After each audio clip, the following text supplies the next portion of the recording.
બનાસકાંઠાના પાલનપુર તાલુકામાં આવેલા ગંગેશ્વર મહાદેવ કુદરતના ખોળે વસવામાં આવેલું એક અતિ પ્રાચીન ધાર્મિક સ્થાન છે, જેની સ્થાપના પાંડવોએ કરી હતી.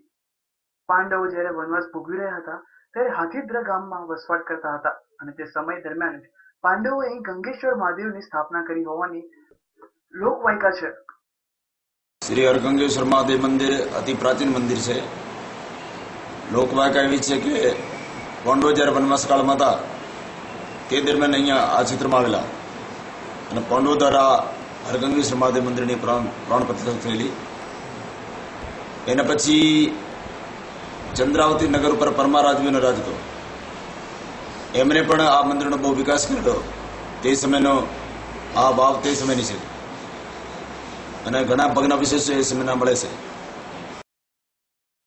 એવું પણ કહેવાય છે કે ચંદ્રાવતી નગર પર પરમા રાજવીનું રાજ હતું.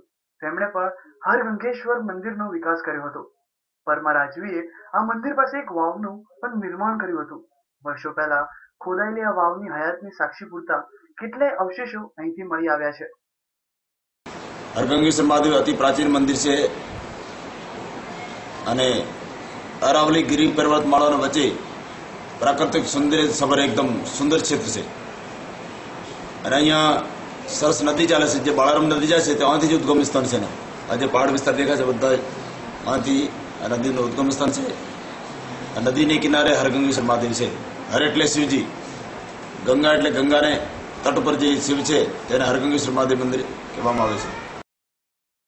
ગંગેશ્વર મહાદેવની બાજુમાંથી જ બલરામ મહાદેવ નામની નદી વહે છે, જેનું ઉદ્ગમ સ્થાન પણ હરગંગેશ્વર મહાદેવની ગિરિમાળાઓ અને પર્વતમાળાઓ જ છે. પહાડોમાંથી વહેતી નદીના કિનારે વસેલા ગંગેશ્વર મહાદેવ મંદિરની શોભામાં અભિવૃદ્ધિ કરે છે. ગંગેશ્વર મહાદેવના દર્શન કરવા માટે દૂર દૂરથી ભક્તો આવે છે અને ભગવાનના સાનિધ્યમાં આવીને શિવમય બની જાય છે.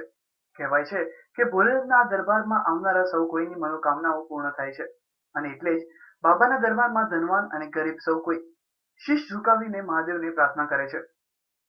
શ્રાવણ માસમાં કેટલાય ભક્તજનો અહીંયા બહારથી આવીને અહીંયા સેવા આરાધના કરે છે, બિલીપત્ર ચડાવે છે, સાથે સાથે ભગવાનની ઈશ્વરને મને ઓમ નમઃ શિવાયના જપ કરે છે અને તપસ્યા કરે છે.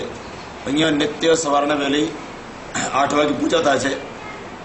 પૂજા આરતી પછી 8:30 થી 10 વાગ્યા સુધી શિવપુરાણની કથા ચાલે છે અને કાફી ભક્તો અહીંયા સારો લાભ લે છે. દૂર દરાજના લોકો, જેમ ખાસ કરીને રજાનો દિવસ છે, તહેવારનો દિવસ છે, ત્યારે લોકો ખૂબ હોય છે, બહુ સંખ્યામાં લોકો હોય છે. હરગંગેશ્વર મહાદેવ મંદિરના પ્રાંગણમાં યજ્ઞશાળા પણ આવેલી છે. તેમજ દૂરથી દર્શન કરવા આવનારા ભક્તો માટે જમવાની વિશેષ સુવિધા સબર ભોજનશાળા પણ છે. તેમજ દરેક યાત્રીઓ માટે અન્ન ક્ષેત્ર પણ અહીં ચાલે છે. આ ઉપરાંત મંદિરમાં એક સુંદર ગૌશાળા પણ આવેલી છે. ઉપરાંત નાના ભૂલકાઓ રમવા માટે બાળ વાટિકાનું પણ નિર્માણ કરવામાં આવ્યું છે. આ ઉપરાંત બહારથી આવતા સંતો મહંતો એક શાંત સ્થળે બેસીને ભજન કરી શકે તે માટે એક વિશાળ હોલનું પણ નિર્માણ કરવામાં આવ્યું છે. તેમજ સંતોને રહેવા માટે સાધના કુટીર પણ છે. પવિત્ર શ્રાવણ માસ દરમિયાન હરગંગેશ્વર મહાદેવ મંદિરમાં સવારે 8 કલાકે નિત્ય પૂજા આરતી કરવામાં આવે છે અને પૂજા બાદ શિવપુરાણની કથા પણ કરવામાં આવે છે.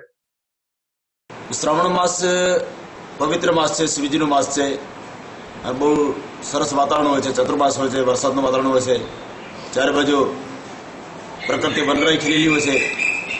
ત્યારે ભક્તજનોને પ્રકૃતિને સાનિધ્ય રહીને એવા હરગંગેશ્વર મહાદેવ મંદિર જેવા ક્ષેત્રમાં આવીને ઈશ્વરની આરાધના કરવી જોઈએ.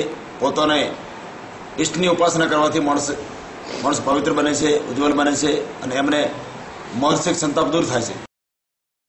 હરગંગેશ્વર મહાદેવના પ્રાંગણમાં જલિયાણ જોગી જલરામ બાપાનું મંદિર અને પર્વત શિખર પર શ્રી કૃષ્ણ મંદિર પણ બાંધવામાં આવ્યું છે. તેમજ જગતની જનની માં જગદંબાની પણ સ્થાપના કરવામાં આવી છે. બાલારામ નદીના કિનારે આવેલું આ પવિત્ર હરગંગેશ્વર મહાદેવનું મંદિર અલૌકિક છે. ભક્તોની આસ્થાનું કેન્દ્ર સમાન હરગંગેશ્વર મહાદેવના મંદિરમાં શીશી ઝુકાવીને હર કોઈ પોતાના દુખડા ભૂલી જાય છે અને શિવમય બની જાય છે. Bureau report, news online.